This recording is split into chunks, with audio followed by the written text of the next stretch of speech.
నమస్తే, నేను Keshav. Welcome to Suman TV.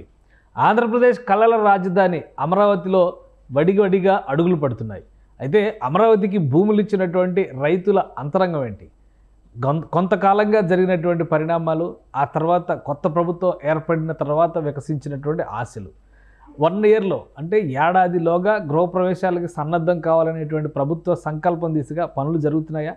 ఈ అంశంపైన విశ్లేషణ చూద్దాం. మనతో పాటు అమరావతి బహుజన జేఏసీ నేత బాలకోటయ్య గారు ఉన్నారు. బాలకోటయ్య గారు నమస్కారం. నమస్తే కేశవ్ గారు. బాలకోటయ్య గారు, కొత్త ప్రభుత్వం ఏర్పడిన తర్వాత రెండో ప్రాధాన్యం అంటే రెండో ప్రయారిటీగా ఒక రకంగా సెకండ్ విజిట్ అనుకుంటే ఆంధ్రప్రదేశ్ సీఎం చంద్రబాబు నాయుడు గారు అమరావతిలో పర్యటించారు.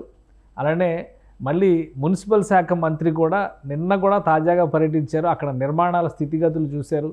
ఇద్దరు ఒక టార్గెట్ నిర్దేశించారు, ఒక 9 నెలల్లో గృహప్రవేశాలు అంటున్నారు. అలానే టిట్కో ఇళ్ల దగ్గర నుంచి సామాన్యులకి అలానే అధికారులకి అందరికీ కూడా కేటాయింపులు జరగాలనుకుంటే నిజంగా ఆ దిశగా అక్కడ పనులు జరుగుతున్నాయా? వాస్తవాలు ఏంటి? మీకు గత 4 ఏళ్లుగా నేను తెలుసు, ఆంధ్రప్రదేశ్లో గత ప్రభుత్వం మీద పోరాడిన వ్యక్తులుగా కానీ లేదా అమరావతి ఉద్యమంలో మా పాత్ర కానీ మీరు ప్రతి క్షణం కూడా ప్రతిరోజు కూడా మీరు పరిశీలించిన వాళ్ళే. ఇప్పుడు ఉన్నది ఉన్నట్టుగానే చెప్పాలి, లేనిది ఉన్నట్టుగా ఉన్నది లేనట్టుగా చెప్పినా కూడా నాలాంటి సామాజిక ఉద్యమకారులకు భావ్యం కాదు. మీకు పాతాళ భైరవి సినిమాలో ఆ రాజుగారు అడుగుతాడు తోటరాముడు ఎన్టీ రామారావు గారిని. అప్పుడు రామారావు చెప్తాడు, అంతా నిజమే చెప్తాను, చేతులు కట్టుకోమని చెప్పమంటారా, చేతులు కట్టుకోకుండా చెప్పమంటారా అని చెప్పేసాను. ఉన్న విషయం ఏంటంటే ఆంధ్రప్రదేశ్ ఎంతగా కుదేరవాలో అంతగా కుదేరైన మాట యథార్థం. ఒక విధంగా చెప్పాలంటే విభజన పర్వంలో పెనం మీద ఉంటే గత ప్రభుత్వ ఏలుబడిలో పొయ్యిలో పడింది. తవ్వే కొద్దీ చాలా చిట్టాలు వస్తున్నాయి, మీరు చూస్తున్నారు.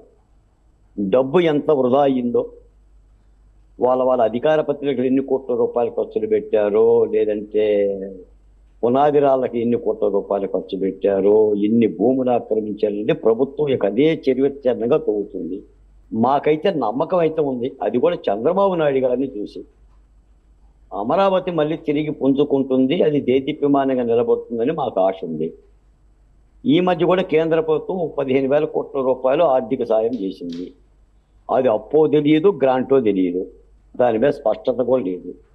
ఎవరికి చూసిన పద్ధతిలో వాళ్ళు అప్పు అని కొంతమంది, కాదు గ్రాంట్ అని కొంతమంది మాట్లాడుకోవటమే ఉంటుంది.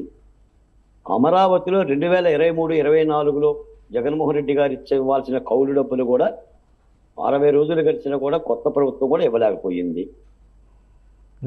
అక్కడ ఎప్పటికీ కూడా ప్రణాళికాబద్ధమైన అంచనాలు జరుగుతున్నాయి తప్ప నారాయణ గారి ఆధ్వర్యంలో పనుల్లోకి అయితే వెళ్ళలేదు. ఈ రోజున రాష్ట్ర ప్రభుత్వం కూడా శ్వేతపత్రాల విడుదల ప్రక్రియను ఒకటి పెట్టుకుంటుంది.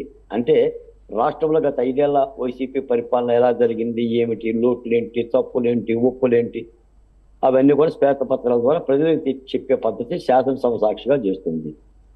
వెరసి ఏంటంటే చాలా సమస్య, ప్రజలైతే చాలా కోరికల మీద ఉన్నారు. జగన్మోహన్ రెడ్డి గారు ఇళ్ల పట్టాలు ఇచ్చారు, ఆ ఇళ్ల పట్టాలన్నీ కూడా అలానే నిలిచిపోయి తప్ప ఎక్కడ ఇల్లులు కట్టలా. టిట్కో గృహాలు కూడా అలానే నిలిచిపోయి తప్ప టిట్కో గృహాలు సముదాయాన్ని కూడా ప్రజలకు ఇవ్వాలా. అలా అంగన్వాడీ టీచర్ల జీతాలు ఏవి పెంచాలా. ఆశా వర్కర్లు ఆవేదనతోనే ఉన్నారు. లేదా మా దళిత బహుజన కులం అంటే వైసీపీ పరిపాలనలో అసూలు భాషల దళితులకు ఎవరు కూడా ఎస్సీ ఎస్టీ అట్రాసిటీ యాక్ట్ ప్రకారం కూడా ₹1 బిల్లు ఇచ్చిన దాఖలాలు లేవు, వాటి మీద విచారణలో లేవు. ఇప్పటికీ కూడా ఈ కొత్త ప్రభుత్వం ఆధ్వర్యంలోనే ఫైళ్లు దగ్ధం అవుతున్నాయి. కొత్త ప్రభుత్వం వచ్చినా కూడా ఫైళ్లు దగ్ధం అవుతుంది, దాని మీద ఏంటో తెలియదు.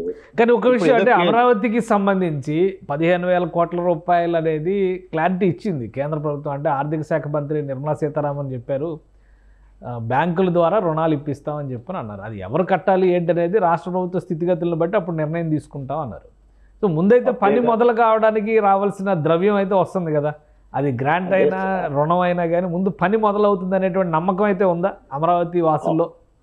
కాదు కేశవ్ గారు, అప్పేగా. అప్పు అని ముందు ముచ్చటగా అంగీకరిద్దాం, అప్పేనా? అవును, అంతే కదా. కుదేరైన రాష్ట్రానికి అప్పిపించడం కూడా గలవేనా? ఇప్పుడు ఆదుకోవాలి కదా కేంద్ర ప్రభుత్వం, ఇప్పుడు ఆదుకోవాలి కదా. అప్పిపించడం ఏంటి? ఇప్పుడు నేను హైదరాబాద్ వస్తే కేశవ్ గారు అప్పిపించరా ఏంటి? అప్పు కాదండి, రాష్ట్రం పట్ల సవతి తల్లి ప్రేమ కాకుండా కన్న తల్లి ప్రేమ చూపించమని కదా మేము అడిగేది కేంద్ర ప్రభుత్వాన్ని. ఓకే. అసలు కేంద్ర ప్రభుత్వం అండలేకపోకుండా రాష్ట్రం ముందుకెట్టబోతుంది. గత 5 ఏళ్ళు వైసీపీ పరిపాలనలో కూడా మనం ఎన్నోసార్లు చెప్పుకున్నాం, కేంద్ర ప్రభుత్వం అండదండలు లేకుండా కూడా జగన్మోహన్ రెడ్డి గారు అంత దూకుడు వ్యవహారం చేసేవాళ్ళు కాదు కదా. ఆయనకే అప్పులు ఇచ్చారు కదా, ఆయన అప్పులు తెచ్చారు కదా, ఆయన తాకట్టు పెట్టారు కదా. అప్పని కాదు, అది కేంద్ర ప్రభుత్వం ఏదైనా సాయం చెయ్యాలి. ఇప్పుడు 15,000 కోట్ల రూపాయలు పెద్ద డబ్బులేం కాదు నాకు తెలిసి, ఎందుకంటే అమరావతికి సంబంధించిన ఇష్యూలు అప్పుడు. అయినా కూడా మేమేం నిరుత్సాహం చెందటంలా, కానీ అడగటం ధర్మం కదా. ఇప్పుడు ఫెడరల్ సిస్టమ్ ఇది, రాష్ట్రాలకి కేంద్రాలకి హక్కులు ఉంటాయి. కేంద్ర ప్రభుత్వం తన వాటాగా కానీ తన చేయుతో కానీ ఇవ్వాలి. పైపించి విభజిత రాష్ట్రం కాబట్టి, విభజిత రాష్ట్రం రాష్ట్ర ప్రభుత్వం ఒక మాట చెప్తుంది పదే పదే, వీలైనంత తొందరగా అమరావతి, పోలవరం ఈ రెండు సాకారం చేయడం దిశగానే కూటమి ప్రభుత్వం అడుగులు వేస్తుంది. అవకాశాన్ని బట్టి, సందర్భాన్ని బట్టి కేంద్రం చేయూతనిస్తుందని చెప్పని స్పష్టంగా చెప్తుంది. ఇప్పుడు అమరావతి ప్రాంతంలో ఏదైతే ఎడారి అన్నారో, అడవిలా మారిపోయింది అన్నారో, ఆ పిచ్చి మొక్కలు, కలుపు మొక్కలు తీయడానికి కూడా 36 కోట్ల రూపాయలు ఖర్చు పెట్టాల్సిన పరిస్థితి వస్తుందని చెప్తున్నారు. పనులు మొదలవడానికి, పనులు మొదలవుతున్నాయి అనడానికి ఇవి సంకేతంగా చూస్తానికి అవకాశం లేదా మిగతా గతంతో పోలిస్తే? గతంతో పోలిస్తే పనులు మొదలైన మాట యథార్థం. పనులు మొదలవటానికంటే ముందు అమరావతి ఒక రాష్ట్ర రాజధానిగా ఉందన్న నమ్మకం యథార్థం. అవును, ముందు అది నిలబడింది. నా రాజధాని ఎక్కడుందని 3 దిక్కులు చూడకుండా, ఆకాశంలో చూడకుండా, నేను విశాఖపట్నం పోవాలా, కర్నూలు పోవాలా, అమరావతిలో ఉండాలని ఆందోళన చెందకుండా ముందు ఒక రాజధాని ఉంది అనేదే విశ్వాసం కలిగింది. ఆ పనులైతే మొదలుపెట్టే ప్రక్రియలను ప్రభుత్వం ఎక్సర్సైజ్ చేస్తున్న మాట కూడా యథార్థం. కానీ డబ్బులు ఉండాలి కదా కేశవ్ గారు, దేనికైనా డబ్బులు ఉండాలి కదా. డబ్బులు లేకుండా కూడా అడుగులు వేయలేము కదా. కాకపోతే అంటే చంద్రబాబు నాయుడు గారు ఒక దక్షత కలిగిన నాయకుడు కాబట్టి, కాస్త అనుభవం కలిగిన నాయకుడు కాబట్టి, కేంద్రంలో కూడా ఇక్కడ ఆంధ్రప్రదేశ్ సంబంధించిన కూటమికి సంబంధించిన పాత్ర ఉంది కాబట్టి, ఈసారైనా ప్రధాని నరేంద్ర మోడీ గారు కాస్త గట్టిగా ఆంధ్రప్రదేశ్ను ఆదుకుంటారనే ఒక నమ్మకం మీద ఉన్నాం ఇప్పటి వరకు. 60 రోజులైనా కూడా అలాంటి చేయూతనైతే లేదు, కానీ నమ్మకం అయితే ఉంది. కానీ చూడాలి మరి. ఇప్పుడు రాష్ట్రంలో అన్ని సమస్యలే, ఎక్కడ కూడా ఏమీ లేదు. ఒక్క పెన్షన్లు మాత్రం ప్రభుత్వం టెన్షన్గా ఇవ్వగలుగుతుంది. మొన్న పోయినదే 66 లక్షల మందికి 4,450 కోట్ల రూపాయలు పంపిణీ చేసిందండి పెన్షన్లుగా, 7,000 రూపాయల చొప్పున. మళ్ళీ రేపు 1వ తారీఖున పెన్షన్లు ఇవ్వాలి. అసలు పెన్షన్ల భారమే నెలకు 3,000 కోట్లు కేశవ్ గారు. కేవలం ఆంధ్రప్రదేశ్లో పెన్షన్లో ఆ రాజకీయ నినాదంతో ఈ రాజకీయ నినాదంతో మొత్తం పెంచుకుంటూ పోయి వెరస ఏమైందంటే నెలకి 3,000 కోట్ల రూపాయలు ఒక నెలకి. అంటే ఇదే పెనుభారంగా మారింది. మరి వీటితో పాటు మరి సూపర్ 6 పథకాలు ఉన్నాయి. ఆ సూపర్ 6 పథకాలు కూడా ఇంకా ఎప్పటికీ గాడిలో పెట్టలేదనే కదా. అప్పుడే వైసీపీ ఎమ్మెల్యేలు కానీ వాళ్ళ నాయకులు అప్పుడే తెరలేపేసేసి అల్లరి చేస్తున్నారు కదా. కాబట్టి ఏదైనా కుదురుబట్టడానికి కొంతకాలం కావాలి, కొంత సమయం కావాలి అనే మాట యథార్థమేలే. కానీ అంటే కొత్త ప్రభుత్వంలో అప్పుడే అంతగా జోష్ అయితే ఏం లేదు. కొత్త ప్రభుత్వంలో కూడా జోష్ అయితే ఏం లేదు.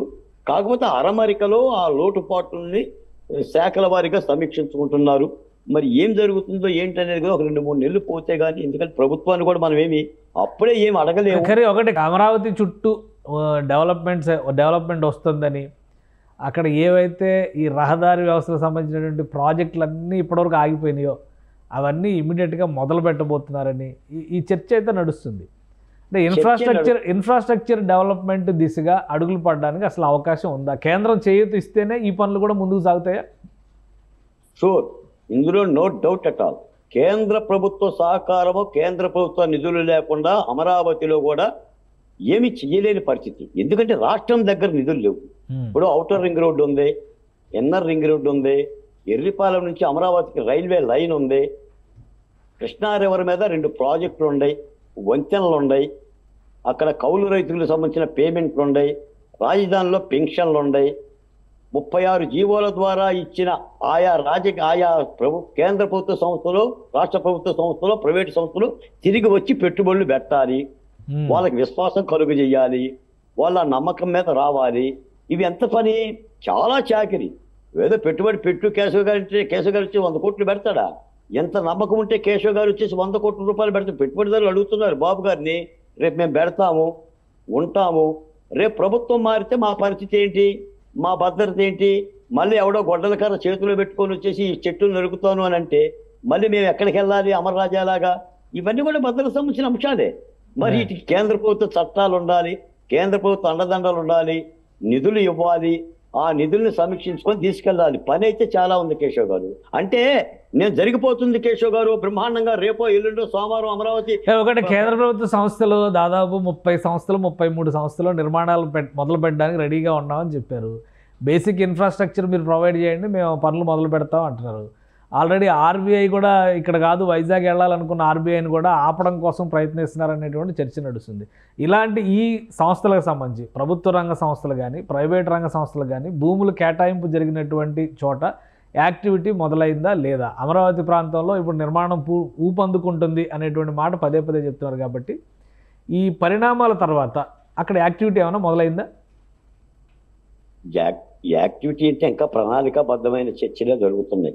నారాయణ గారు ఆ పనిలోనే ఉన్నారు.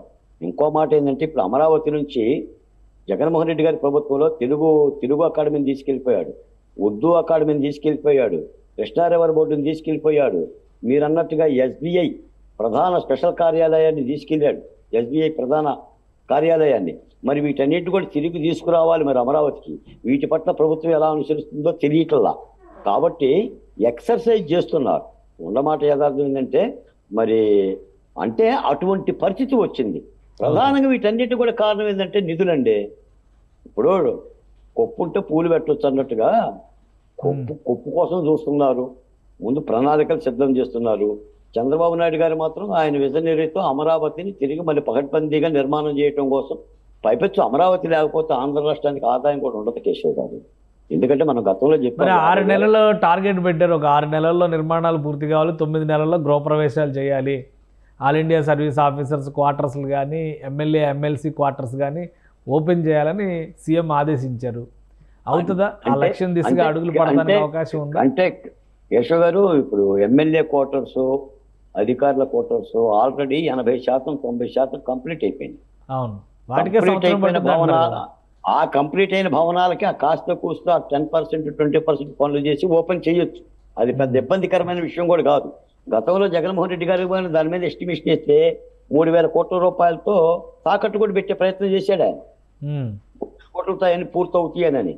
తర్వాత అవి కూడా తీసుకురాలి. కాబట్టి అలాంటి పనులు చేయొచ్చు. కానీ ఈ సంస్థలు రాగలగాలి, సంస్థలు రావాలి, వాళ్ళకి ఇన్ఫ్రాస్ట్రక్చర్ కలుగు చేయాలి, వాళ్ళకి నమ్మకం ఇవ్వగలగాలి. వాళ్ళు పరిశ్రమలు వచ్చి పెడితేనే ఉపాధి అవకాశాలు వస్తాయి, జనసమర్థత పెరుగుతుంది, రాకపోకలు పెరుగుతుంది. ఇవన్నీ కూడా తీసుకురావాలి. ఏదైనా పెద్ద టాస్కేనండి. ఇప్పుడు వాళ్ళు కూడా చెప్పారు కూటమి ప్రభుత్వం తిరిగి రాష్ట్రాన్ని బాగు చేయటం అంటే. ఎందుకంటే నా 5 ఏళ్లలో 30 ఏళ్ళు 35 ఏళ్ళు వెనకపోయామని మనమే చెప్పుకున్నాం కదా. పైపచ్చి ఎన్ని లక్షల కోట్ల రూపాయలు అప్పుడు మొట్టమొదటి చెప్పింది 14 లక్షల కోట్లు. నిన్న చంద్రబాబు నాయుడు గారు చెప్పింది 9,75,000 కోట్ల రూపాయలు చెప్పింది. పోనీ ఆ లెక్క వేసుకుందాం, 10 లక్షల కోట్ల రూపాయలు అప్పులు ఉన్నాయి కదా, దాని మీద వడ్డీనే ఏడాదికి ఎంత, అవి కట్టాలి కదా. ఇప్పుడు ఇవన్నీ కూడా సమస్యలే. కాబట్టి ఏదైనా సరే మరి చంద్రబాబు నాయుడు గారి యొక్క విజనరీతో కేంద్ర ప్రభుత్వ సహాయ సహకారాలతో ఇది ముందుకెళ్ళాలి. ఇప్పుడు ఇందాకనే ఒక పెద్ద ఆయన మాట్లాడుతున్నాడు, పరిస్థితి ఇలాగనే నడుచుకుంటూ పోతే 1 సంవత్సరం తర్వాత మళ్ళీ కొంత ఆయా సామాజిక వర్గాల్లో మళ్ళీ ఇది రాలేదనో అది రాలేదనో జీతాలు పెరగలేదనో లేదా సొంతింటి కళ తీరలేదనో ఈ అసంతృప్తి కూడా రగిలే అవకాశం ఉంటుంది. తప్పనిసరిగా నిధులను తీసుకురావాలి. చంద్రబాబు నాయుడు గారు కూడా నేను ఒక మాట చెప్తాను సార్ ఈ సందర్భంగా, నేను ఎన్ని చెప్పినా కానీ మీరు ఎంత పరిశ్రమలు పెట్టినా ఆంధ్రప్రదేశ్ ఒక చిత్రమైన పరిస్థితి. కాబట్టి ఒక సామాజిక న్యాయం జరిగే విధంగా అన్ని సామాజిక కులాలకి ఇప్పుడు మా సంక్షేమ పథకాలు ఉన్నాయి, 20 రకాల సంక్షేమ పథకాలు జగన్మోహన్ రెడ్డి గారు 5 ఏళ్ళు ఆపారు. మరి వాటిని అమలు చేస్తారా లేదా, అవి ఉండయా తీసేశారా, ఇవన్నీ కూడా చూడాలి. ఆ సంక్షేమ పథకాలు చూడాలి. రెండు సంక్షేమం అభివృద్ధి రెండింటినీ బ్యాలెన్స్ చేయడం అనేది కూడా చాలా క్లిష్టమైనటువంటి అంశంగా చూడాలి. తప్పనిసరిగా చేయాలి. అందుకని ఇప్పుడు జగన్మోహన్ రెడ్డి గారు కూడా గతంలో ఒంటెత్తుతోనే పోయాడు. సంక్షేమ పథకాలు ఒకటే పెట్టుకొని ఒంటెత్తు పోకడగా పోయాడు. అభివృద్ధి పూర్తిగా మర్చిపోయాడు. అభివృద్ధి మీద ఎవరు మాట్లాడినా కూడా వాళ్ళ మీద దాష్టీకాలో దౌర్జన్యాలో కేసులు పెట్టాడు. తప్పనిసరిగా ఎక్కడైనా సరే బండికి 2 చక్రాలు ఉన్నట్టుగా సంక్షేమం అభివృద్ధి ఉండాలి. ఆ సంక్షేమం అభివృద్ధి కూడా 3 ప్రాంతాలకి అన్ని సామాజిక వర్గాలకి న్యాయం జరిగే విధంగా ఉండాలి. అలా పోతేనే మళ్ళీ తిరిగి జగన్మోహన్ రెడ్డి గారి లాంటి వాళ్ళకి అవకాశం ఇవ్వకుండా ఉండగలుగుతాం. జగన్మోహన్ రెడ్డి గారు కావచ్చు లేదా ఇంకో పార్టీ కావచ్చు, ప్రజాస్వామ్యం ఉన్న పార్టీలు వస్తూనే ఉంటాయి, పోతూ ఉంటాయి. ఇవాళ ఉన్న స్నేహాలు రేపుండ స్నేహాలు ఎల్లుండలో, అది ప్రజాస్వామిక ప్రక్రియ. అలాంటి జరిగినా కూడా ఇబ్బంది లేకపోకుండా ముందు రాష్ట్రం కుదుటపడే అవకాశం ఉంటుంది. ప్రజలు ఆశించింది కూడా అదే. కాబట్టి అంత అపూర్వమైన విజయాన్ని ఇచ్చారు 124 సీట్లతో. కాబట్టి చాలా గుర్తమైన బాధ్యతతోనే కూటమి పార్టీలో ఉన్న 3 పార్టీలు కానీ ముఖ్యంగా నేనైతే చంద్రబాబు నాయుడు గారు నేనండి పదే ఎప్పుడు చెప్పినా కూడా చంద్రబాబు నాయుడు గారికి చెప్తా, ఆయనకే విజ్ఞప్తి చేస్తా. ఏదైనా సమస్య ఉన్నా కూడా ఆయన కలిసినప్పుడు కూడా నేను ఆయన దగ్గరికి తీసుకెళ్తా. ఎందుకంటే పెద్ద మనిషి, ఆలోచించదగ్గ వ్యక్తి, చిన్నోడు చెప్పినా పెద్దోడు చెప్పినా కూడా దగ్గర తీసుకునే స్వభావం నేను ఆయనలోనే చూశాను. తప్పనిసరిగా చంద్రబాబు నాయుడు వీళ్ళన్నిటికీ త్వరలోనే ఫుల్ స్టాప్ పెడతారని భావిస్తుంది. రైట్, థ్యాంక్ యూ బాలకోట గారు, మీ అభిప్రాయం తెలియజేసినందుకు. ఇది అమరావతిలో నిర్మాణాలు పూర్తి అవ్వాలంటే కేంద్రం సాయం పూర్తి స్థాయిలో ఉండాల్సిందే. కేవలం అప్పుల రూపంలో కేటాయింపులు జరిపినంత మాత్రాన అభివృద్ధి అంత ఈజీగా రాదని అంటారు. మరోవైపు సంక్షేమ పథకాలను బ్యాలెన్స్ చేస్తూ రాష్ట్ర అభివృద్ధిని ముందుకు నడిపించడం అనేది కత్తి మీద సాముగా కనిపిస్తుంది. ఇప్పుడున్నటువంటి స్థితిలో రాజధాని నిర్మాణం అత్యవసరంగా కనిపిస్తుందని బాలకోట గారు విశ్లేషిస్తున్నారు. ఇది స్పెషల్ డిస్కషన్. Keep watching.